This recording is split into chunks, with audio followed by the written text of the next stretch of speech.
Hello and welcome back to Scotty P. And me. Today we'll be talking about ASD emotions and meltdowns. But before we get into that, it's time for the disclaimer. Oh no.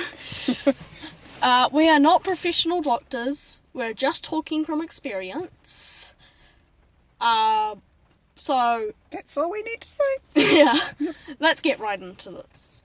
So, us ASD people really use our emotions extremely. Like, to the top. You think your emotions are extreme? Just wait till you see an ASD's one. Yeah, next level, eh? Yeah.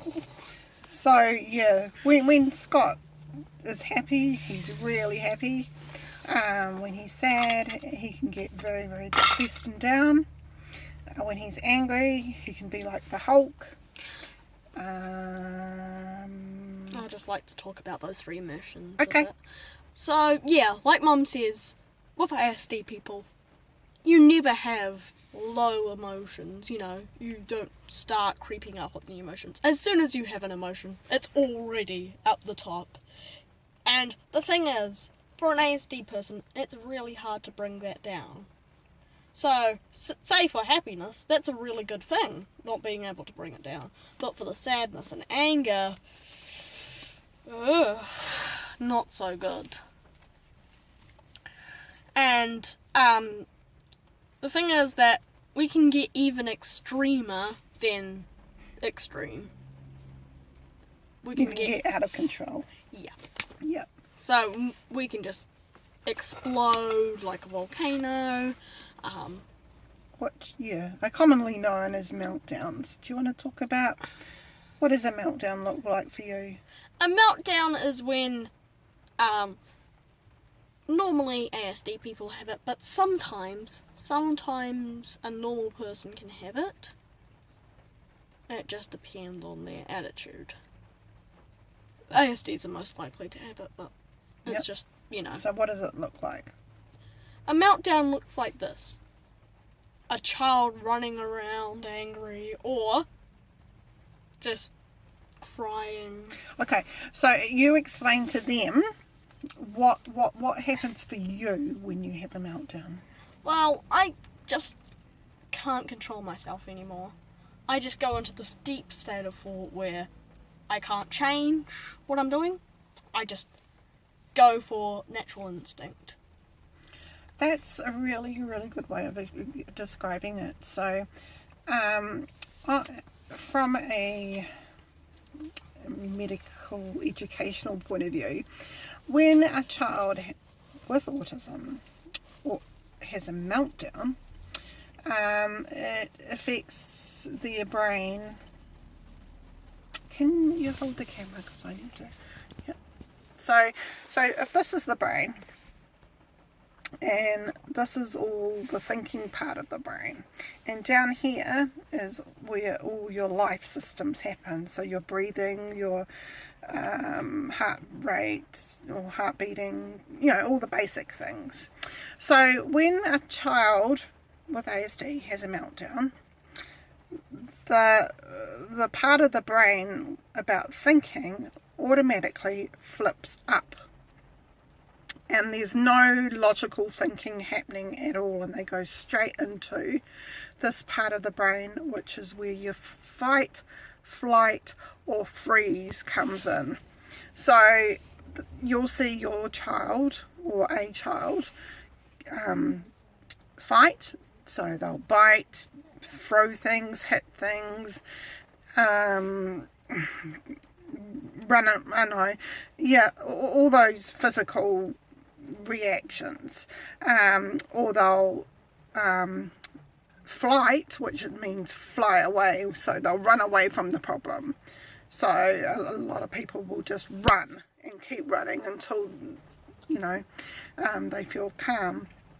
And then another one is freeze, which is in the medical or educational field called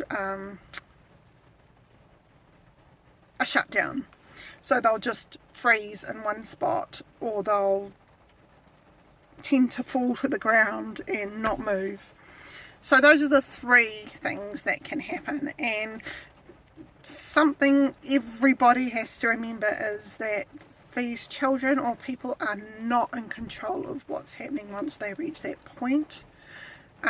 You just have to wait it out until that comes back down and they can rationally think about things again. Sometimes if you go to them and, you know, have a little chat with them, it can sort of help them come back to their mind. Sometimes, yep. So if a child hears a voice, a recognisable voice that they think is a, you know, helpful sort of entity that's only there to help them and not hurt them, is the sort of person that they'll sort of open up to.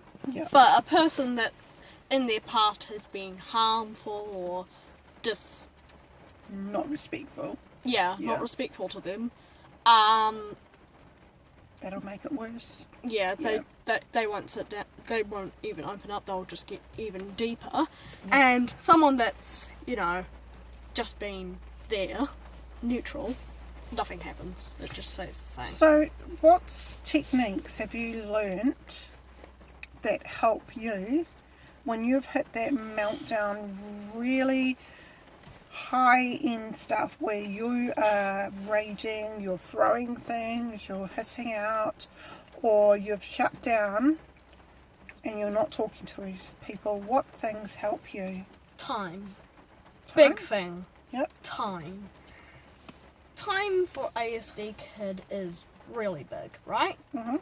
If we're given time to think about the situation, we can sort of go over it in our brains, calculate it, and just see the pros and cons of it all. Okay. And another good thing is, like I said before, a helpful voice. And what about the environment? So if you're at school and you've got to the point where you've melted down and you're in a classroom environment, what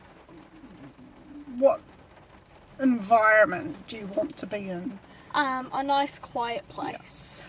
Nice, quiet, you know, cut down the sensory stuff so I can just sort of calm down a bit better. So for Scott, he can, he's worked out a system at school where if he's feeling like the pressure's building, his volcano is going to explode, he can just put down a card and go outside, and that space and room and the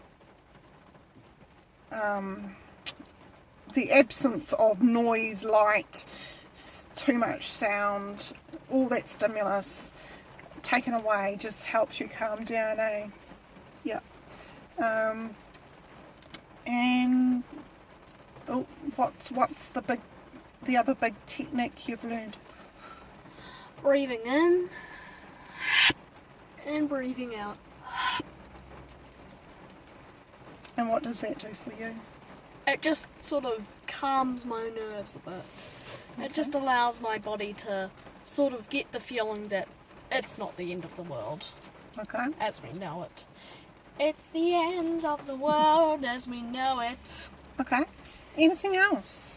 Any other techniques that you use to calm down? Yes, there's one special thing that I have been taught. It is called the treehouse technique. So in order to get to this treehouse, you close your eyes, you take 5 deep breaths, and then you imagine yourself at a treehouse.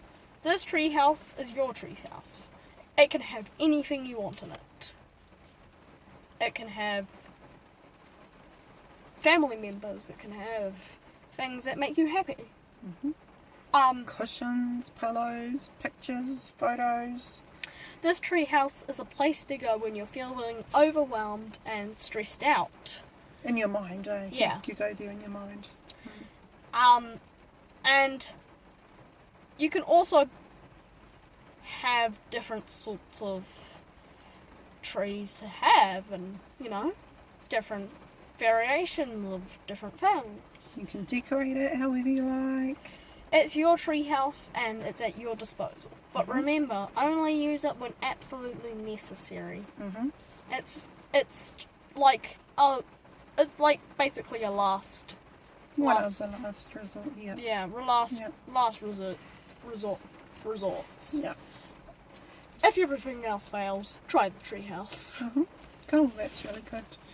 Yeah. One thing I found the most helpful with Scott as a parent is definitely that time, giving him time. So if I can see that he's building up and he's getting really aggro and he's looking like the Hulk, I'll say, hey buddy, I'm gonna suggest you go to your room, and if he doesn't, I'll take him there, and I'll just say, look, give yourself 10 minutes and I'll come back, and in 10 minutes I'll go back and I'll say, hey, I'm here to help you. I'm using that nice calm voice. I'm here to help you. Let's sort this out.